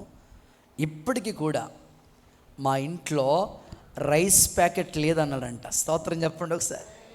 అసలు నేను రైస్ వాడను అన్నాడంట. అవునా, రైస్ తినరా మీరు? అస్సలు ఇప్పటికి నేను రైస్ తిన్ను అని. మరి ఏం తింటారు? కరివేపాకు, దేవుడికి స్తోత్రం. మొలక్కూర, దేవుడికి స్తోత్రం. సో ఆయన చాలా ఫ్రూట్స్ చెప్పాడు అన్నమాట. 100 రైస్లో అంత మనం మనం మనం ఏమనుకుంటామంటే, ఒకసారి కాదు, ముందు బిర్యానీ, అది కూడా కొంచెమే, ఎంత అది జస్ట్. మరలా ఏమంటుందంటే ఇంకోసారి, మళ్ళీ వాళ్ళ ప్రేమ ఇంకొకసారి, రైసులు కేజీలు కిలోలు కిలోలు కిలోలు తినేసి బస్తాలు బస్తాలు, ఆరోగ్యం పాడవుతుంది. డాక్టర్స్ కూడా చెప్తున్నారు, రైస్ తగ్గించండి, కర్రీ తినండి. ఇప్పుడు మంతిన సత్యనారాయణ దగ్గరికి ఏం పంపించట్లేదు మిమ్మల్ని, దేవుడికి స్తోత్రం చెప్పండి ఒకసారి. ఆరోగ్యంగా మీరు సంతోషంగా ఉంటేనే కదా నేను కూడా హ్యాపీగా ఉండేది. కాబట్టి హెల్త్ విషయంలో మీరు కేర్ తీసుకోండి, జాగ్రత్తలు తీసుకోండి. సుఖంగా ఉండాలి, మీరు క్షేమంగా ఉండాలనే నా ప్రార్థన.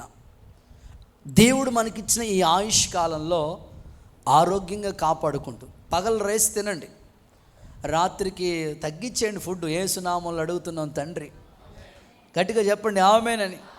సో ఒకవేళ తినాలనుకుంటే ఎర్లీ అవర్స్లోనే 6-7 లోపులోనే ఇట్లాగా మీరు అట్లా అలవాటు చేసుకోండి. మీ హెల్త్ జాగ్రత్త తీసుకోండి.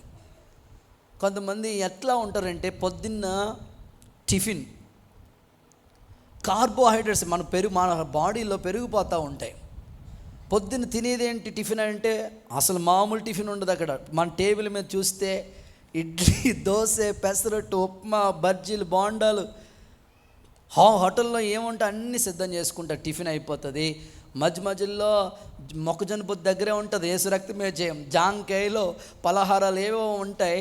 మళ్ళీ 1 గంటకల్లా గంట కొడుతుంది ఫుడ్ తింటాం. మళ్ళీ 4 గంటలకి స్నాక్స్, జిలాబీ, తర్వాత సమోసా, అవన్నీ. మరలా ఈవినింగ్ ఫుడ్డు. మరలా ఈవినింగ్ అయిపోయిన తర్వాత పడుకునే ముందు రాత్రి 12 గంటలు పడుకుంటారే, అప్పుడు కూడా భార్యను లేపి ఆమ్లెట్ అయ్యి, అస్సలు నీరసంగా ఉంది ఏంటి, పొద్దున్న తినేది నీరసంగా ఉందంట. నేను అంటాను, మీ ఆరోగ్యాలు కాపాడుకోండి, హెల్త్ కాపాడుకోండి. నాన్ వెజ్ తినొద్దని చెప్పట్లేదు, కానీ అది ఎలాగైనా ఆరోగ్యానికి నష్టమే. వీక్లీ 1 వీక్లీ 2 సార్లు అట్లా కొంచెం అంటే పర్లా. సేవలో మేము ప్రతిరోజు మీటింగ్ వెళ్ళి ఇట్లాగా హెల్త్ విషయంలో చాలా ఇబ్బంది పడ్డాను నేను. సో ఆ కృపకైతే అప్పుడు 10 years నుంచి వాటి స్మెల్లే లేదు, దేవుడికి స్తోత్రం. సో మీ ఆరోగ్యాలు కాపాడటం కోసం ఒక సేవకునిగా నేను ప్రయాసతో ఈ మాటలు చెప్తున్నాను. సుఖ జీవనంతో కూడిన సంవత్సరాలు, మనం తీసుకునే ఆహారం మీద కూడా మన ఆరోగ్యం ఆధారపడి ఉంటుంది. సంపూర్ణ ఆరోగ్యాలు, దీర్ఘాయువు దేవుడు మీకు ప్రసాదించునుగాక. కృపాక్షేమములే మీ వెంట వచ్చునుగాక. సో దేవుని లేఖనాల్లో ఆ మాట చదవండి. 16వ కీర్తన 11వ వాక్యం. 16వ కీర్తన 11వ వాక్యం చూడండి ఒకసారి. నీ సన్నిధిలో సంపూర్ణ సంతోషం కలదు, సంపూర్ణ సంతోషం కలదు. నీ కుడి చేతిలో నిత్యము సుఖము, నీ కుడి చేతిలో నిత్యము సుఖములు కలవు. మీరు ఇదే ప్రార్థన చేయాలి. ప్రభువా, నీ కుడి చేతిలో ఉన్న నిత్య సుఖం, ఆరోగ్యం, దీర్ఘాయువు నాకు ఇవ్వండి. శక్తికి మించిన నువ్వు ఇలా ప్రార్థన చేయాలి. చాలాసార్లు సాతానుగా నిన్ను కృంగదీస్తూ ఉంటాడు. ఇంకేముంది, అయిపోయింది, బకెట్ తన్నేతో, ఇదిగో బాధ్యతలన్నీ అప్పగించేసే, చివరి మాటలని చెప్పేసే అని నిన్ను కృంగదీస్తూ ఉంటాడు. నువ్వు చెప్పాలి, హిజ్కియాకి 15 సంవత్సరాల ఆయుష్ ఇచ్చావు కదయ్యా, నాకు ఆయుష్ కాలాన్ని పొడిగించయ్యా. స్తోత్రం. యేసయ్యా, దీర్ఘాయువు చేత నన్ను తృప్తిపరచయ్యా, సుఖ జీవనంతో కూడిన సంవత్సరాలు నాకు ఇవ్వండి. నీ పనిలో నేను ఆసక్తిగా ఉండాలి. నా కళ్ళుతో చూడాలయ్యా, నా పిల్లలు నా కళ్ళ ముందే ఆశీర్వదించబడాలి. ఈ కళ్ళుతోనే చూడాలి, నా పిల్లలు దేశం యొక్క ఉన్నత స్థలాల్లో కూర్చోవాలి. ఒక తండ్రిగా, ఒక అన్నగా నేను హృదయ అభిలాషతో నేను చెప్తా ఉన్నాను, మీరు దీర్ఘాయుష్మంతులుగా తీర్చిదిద్దబడుదురుగాక. సుఖ జీవనంతో కూడిన సంవత్సరాలు మీకు ఇవ్వాలని ఒక సేవకునిగా నేను కోరుకుంటున్నాను. ఆరోగ్యంగా ఉండాలి. మీ సమయంలోనే బైబిల్లో యోబు అంటాడు, ధాన్యపు పనులు తగిన సమయమందు ఇంటికి చేరినట్లు, పూర్ణ వయసు గలవాడినై. దేవుడు మనిషికి ఇచ్చిన ఆయుష్కాలం 70 సంవత్సరాలు. ఇక అధిక బలం ఉంటే 80 ఏళ్ళు బ్రతకొచ్చు. దేవుడిచ్చిన ఆయుష్కాలం ఇది. బైబిల్లో రాయబడిన ఆ ఆయుష్కాలాన్ని మనం పొందుకోవాలి. సుఖ జీవనంతో కూడా సంవత్సరాలు మనం గడపాలి, నడిపించబడాలి. అందుకోసం దేవుని చేతిలోనే ఉన్నాయి అవన్నీ కూడా. కుడి చేతిలో నిత్య సుఖములు ఉన్నాయి. ప్రభా, నీ చేతులతో నన్ను ఆశీర్వదించయ్యా. నీ చేతులతో నాకు రూపాన్ని ఏర్పాటు చేసావు. నీ చేతులతోనే నా జీవిత గ్రంథాన్ని రాసావయ్యా. నీ చేతులతోనే నాకు దీర్ఘాయునివ్వండి. సుఖ జీవనంతో కూడిన సంవత్సరాలు నా పిల్లలను నేను చూడాలి తండ్రి. ఆ ఆశీర్వాదం ఇవ్వండి అయ్యా. నువ్వు కోరుకుంటే నీకు ఆయుష్కాలాన్ని, కృపను, క్షేమాన్ని, దీర్ఘాయువుని నా తండ్రి యేసు నామములో నీకు ప్రసాదించునుగాక. గట్టిగా చెప్పండి ఆమేన్ అనండి. ప్రసంగి పుస్తకం 3వ అధ్యాయం 3వ వాక్యం.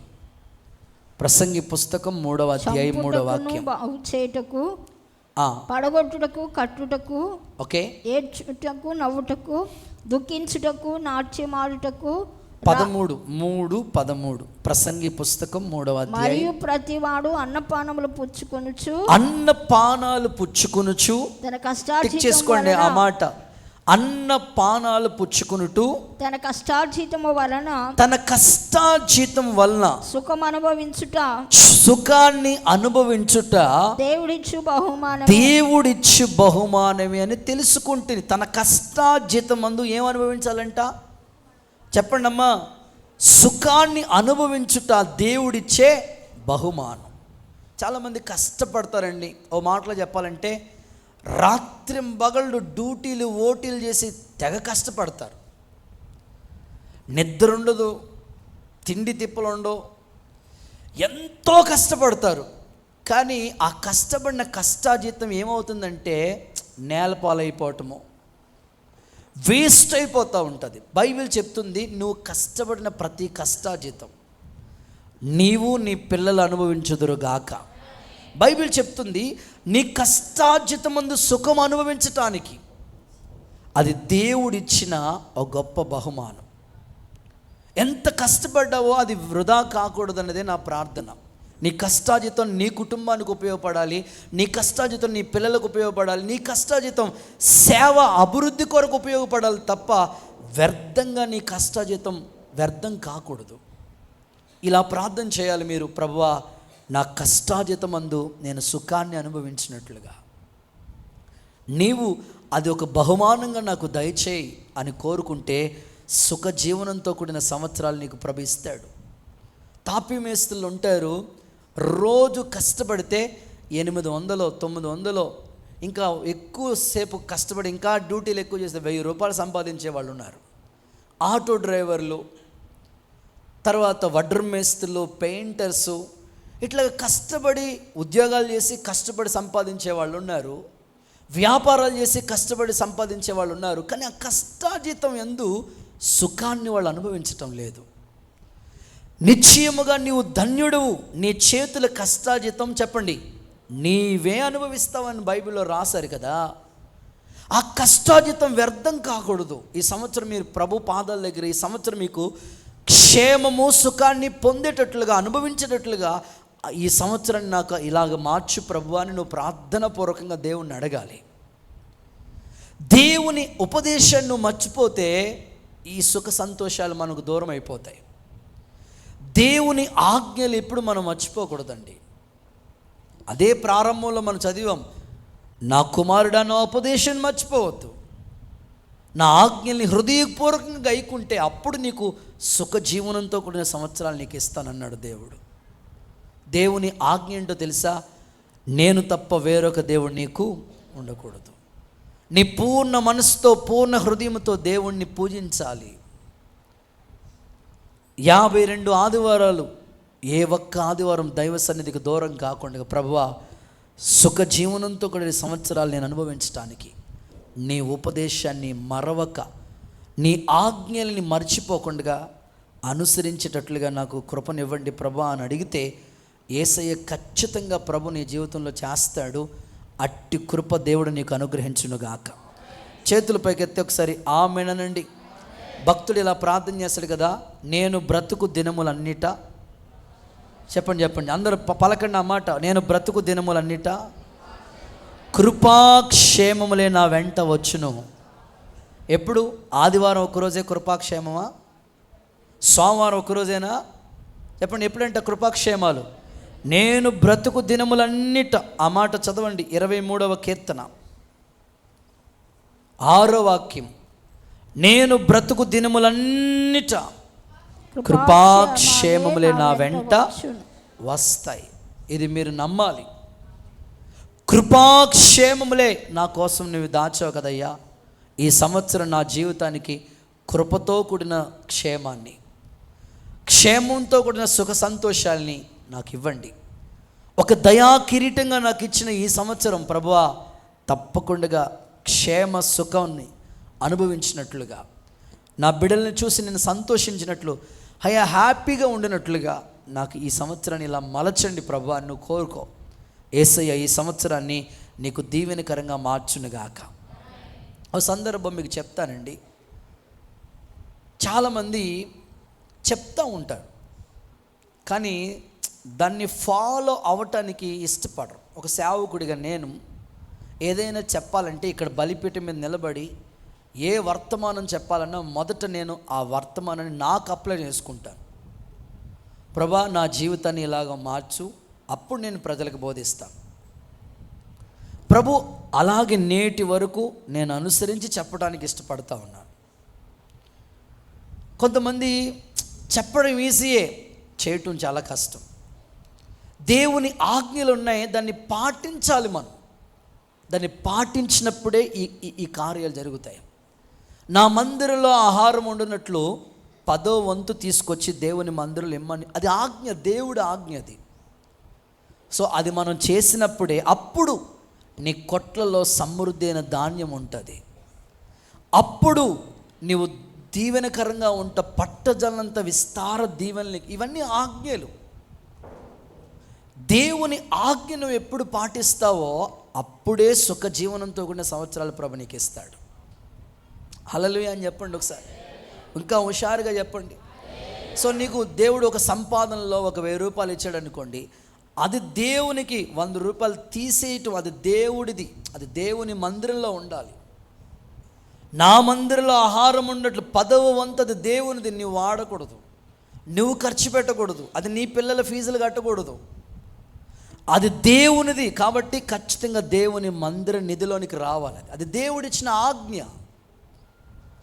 అప్పుడు నువ్వు చేసి అడుగు దేవుణ్ణి, పట్టజల్లంత విస్తార దీవెనలు నీకు అనుగ్రహిస్తాడు. వింటున్నారు కానీ దాన్ని అనుసరించటం లేదు. ఈ సంవత్సరం నువ్వు అనుసరించడానికి సిద్ధపడాలి.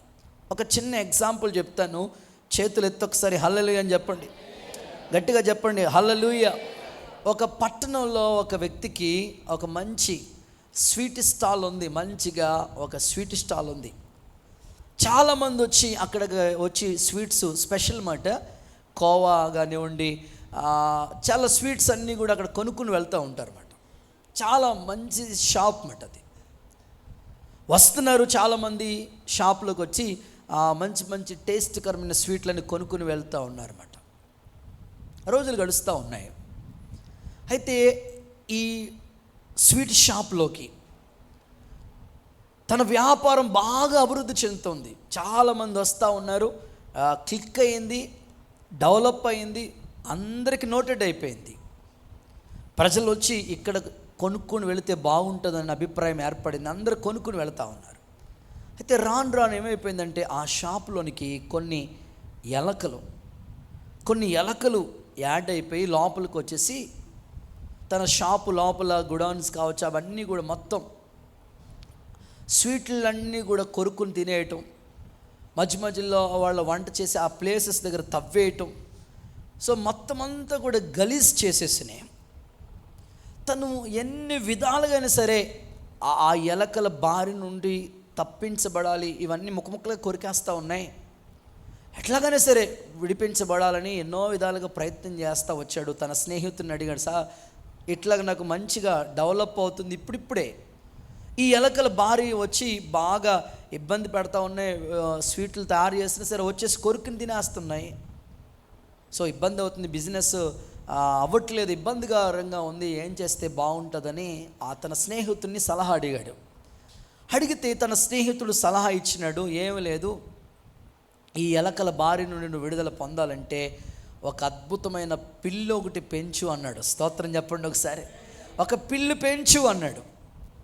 సరే అని తను పాపం పాలకోవ చేసే ఆ పాలుతో పిల్లిని పెంచి ఈ ఎలకల బారి నుండి తప్పించబడటం కోసమని ప్రయత్నం చేశాడు. మొత్తం మీద ఈ పిల్లి ద్వారా సకానికి పైన ఎలకలు చచ్చి ఊరుకున్నాయి. మంచిగానే తన బిజినెస్ బాగానే ఉంది. అయితే కొన్ని మొసలి ఎలకలు అన్నమాట. స్తోత్రం చెప్పండి ఒకసారి. బాగా లోపల దాక్కుని అప్పుడప్పుడు వచ్చి తినేస్తూ ఉండేమాట. ఎవరికి కనపడకుండా ముసలి ఎలకలలో లోపలికి వెళ్ళిపోయి తినేసి మళ్ళీ కనపడకుండా వెళ్ళేవాడు. అవి అనుకుంటున్నాయి, ఈ పిల్లి వచ్చిన తర్వాతే మన ఎలక డిపార్ట్మెంట్ అంతటిని చెప్పండి అమ్మా, ఎలకలన్నిటినీ కూడా మొత్తం తినేసినట్లుగా చేసింది. అసలు ఎలకలే లేకుండా తగ్గిపోయేట్లు అయిపోయింది. ఆ పిల్లిని ఏదో విధంగా మనం పట్టుకుంటే, ఆ పిల్లిని ఏదో విధంగా మనం తప్పించగలిగితే మన స్వీట్లు మనకు ఉంటాయి. స్తోత్రం. మన షాప్ మనకు ఉంటుంది, బాగుంటుంది మనకి అని. మరి ఎట్లా? ఇప్పుడు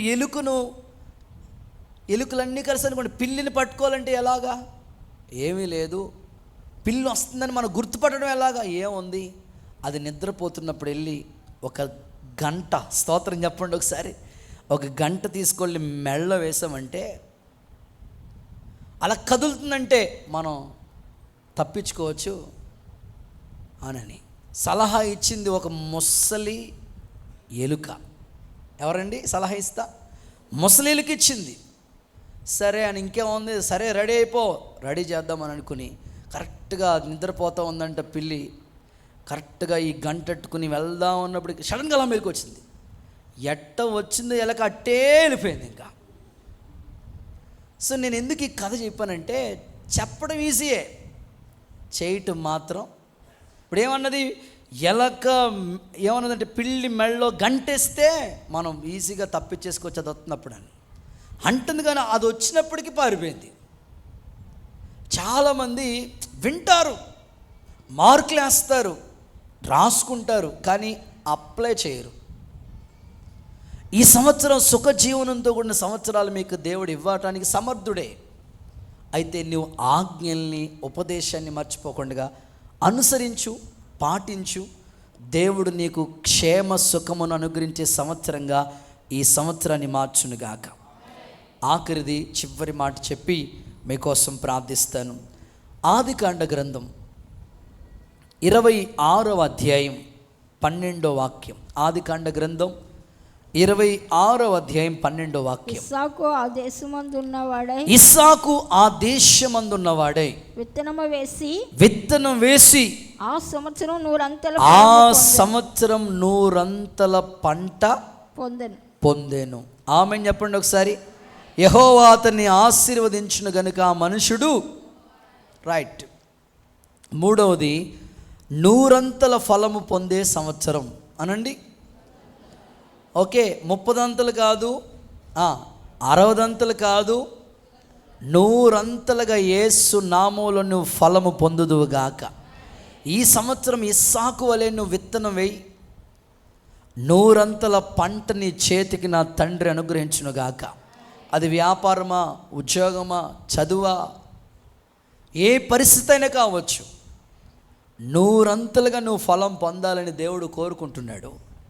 సో 100 ఫలాన్ని పొందే సంవత్సరంగా ఈ సంవత్సరం దేవుడు ఆశీర్వదించునుగాక. ఇస్సాకు దేశం కాని దేశం, ప్రాంతం కాని ప్రాంతంలో ఉన్నాడు.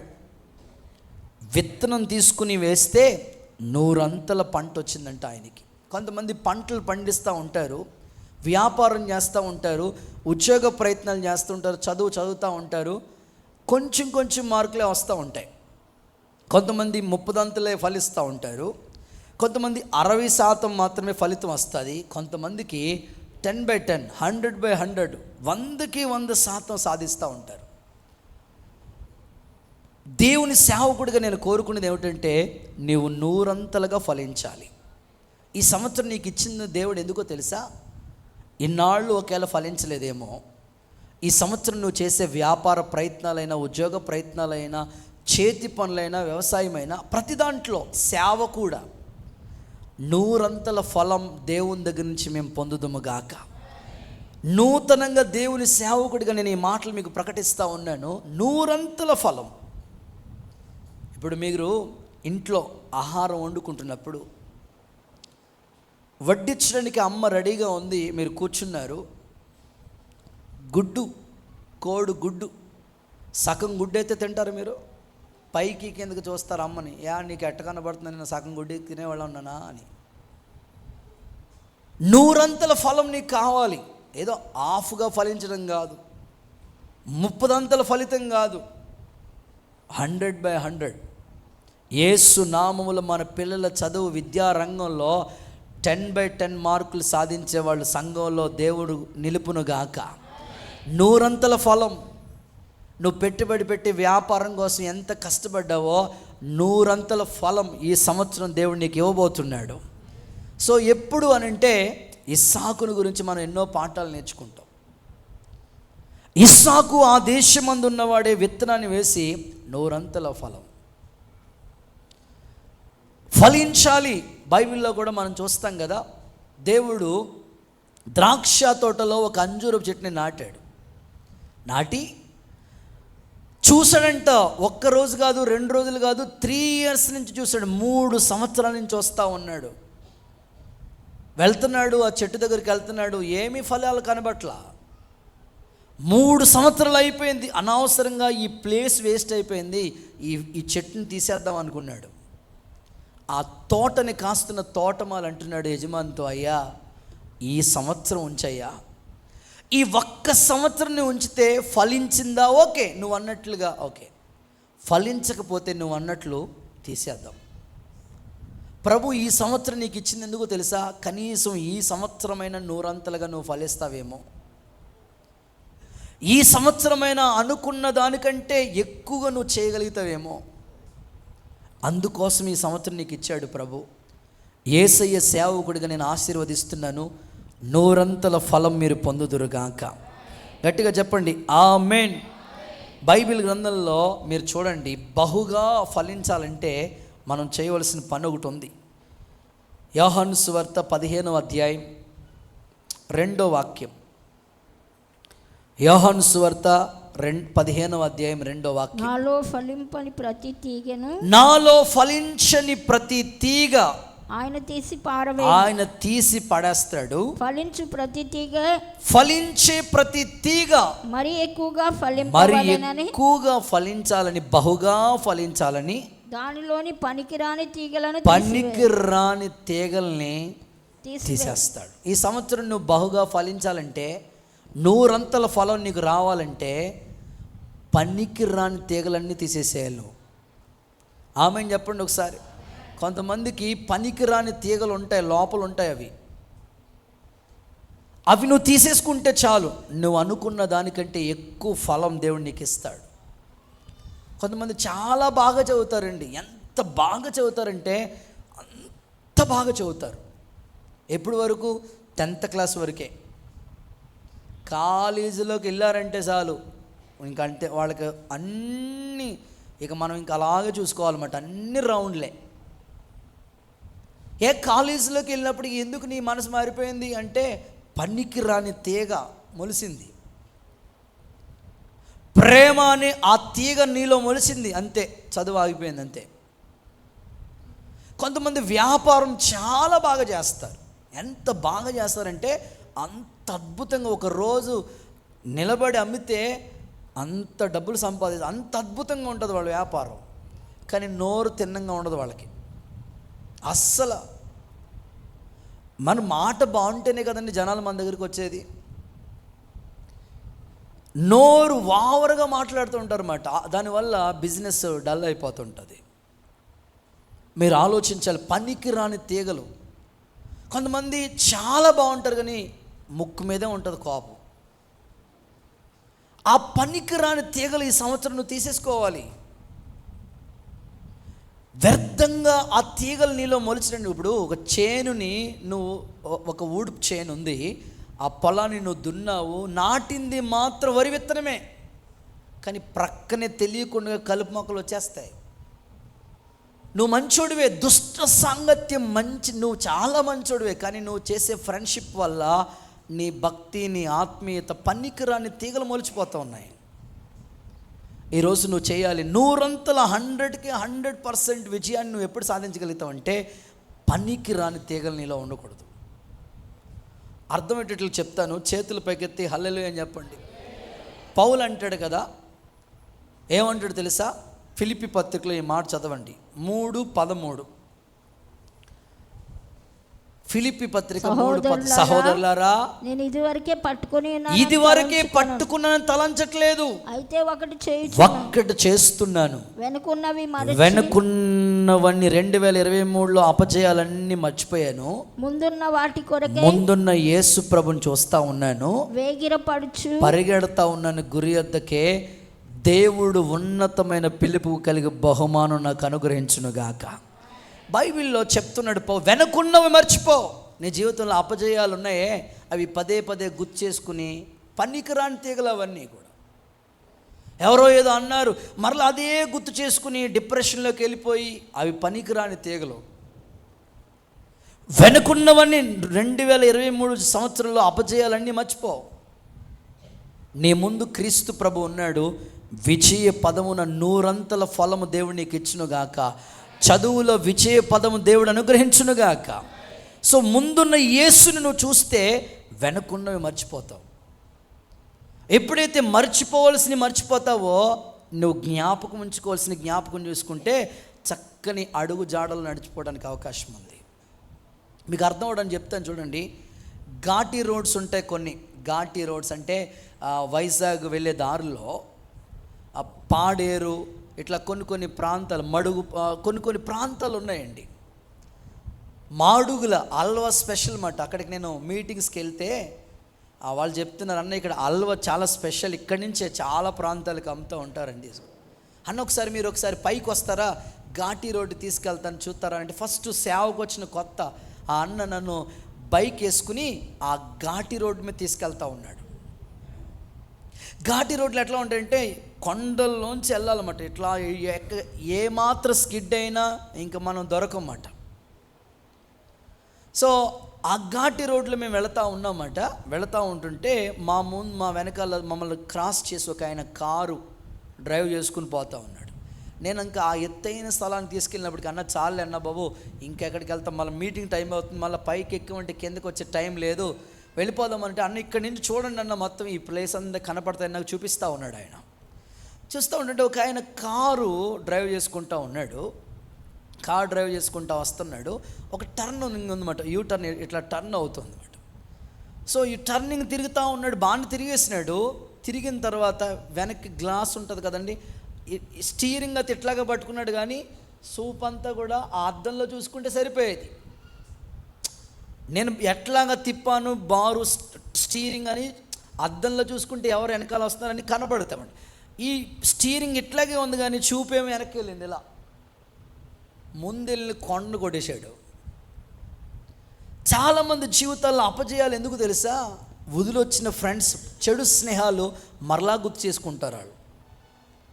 క్రిస్మస్ అయిపోయింది, న్యూ ఇయర్ అయిపోయింది, నెక్స్ట్ వచ్చే వాటికి మళ్ళా వెళ్ళిపోయి అంతే, కోడి పందాలు, పేకాట, అందులో ఇన్వాల్వ్ అయిపోయి ఉన్న భక్తి అంతా నాశనం చేసుకుంటున్నారు. నువ్వు బహుగా ఫలించలేకపోవడానికి గల కారణం ఏమిటంటే ఇంకా ఆ యొక్క వాటిని విడిచిపెట్టట్లేదు. పనికిరాని తీగలను విడిచిపెడితే బహుగానే నీకు ఆశీర్వాదం ఇస్తాడు. దేవుని సేవకుడిగా నేను కోరుకున్నాను, ఈ సంవత్సరం దేవుడు ఒక దయను కిరీటంగా నీకు ఇచ్చాడు. ఈ సంవత్సరం ఎలా ఉండబోతుంది అని అంటే 3 మాటలు చెప్పాను. చెప్పండి, తిరిగి నా పాట నాకు అప్ చెప్తే ముగిస్తాను. 1, విముక్తి చేయదగిన సంవత్సరం. నాకు విముక్తి దొరకాలంటే ఖచ్చితంగా నువ్వు మొర్ర పెట్టాలి. ప్రార్థన చేయకుండా నీకు విడుదల రాదు. నీ భర్త అయినా నీ పిల్లలైనా సమస్యల నుంచి విడుదల కావాలంటే ప్రభు పాదాలు పట్టుకుని మొరపెట్టు, నీకు విముక్తి దొరుకుతుంది. 2, సుఖము క్షేమముగా సుఖంగా ఉండే సంవత్సరం ఈ సంవత్సరం. అలా ఉండాలంటే ఉపదేశాన్ని మర్చిపోకూడదు, ఆజ్ఞల్ని మర్చిపోకుండా గైకుంటే నీకు సుఖ జీవనంతో కూడిన సంవత్సరాలు ఇస్తాడు దేవుడు. చివరిగా 3వది, 100 ఫలించే సంవత్సరం. 100 ఫలాన్ని నువ్వు పొందుకోవాలి. ఎంతో కష్టపడుతున్నావు, ఆ కష్టాన్ని తగిన ఫలం పొందాలి కదా. ఆ ఫలం నీ కన్నులతో చూడాలి. ఆ ఫలం పొందాలంటే పనికి రాని తీగలేవి నీలోకి రాకూడదు. అలా తీర్మానం చేసుకో. ఈ మాటలు దేవుడు నీ గుండెల్లో స్థిరపరచును గాక. ప్రార్థన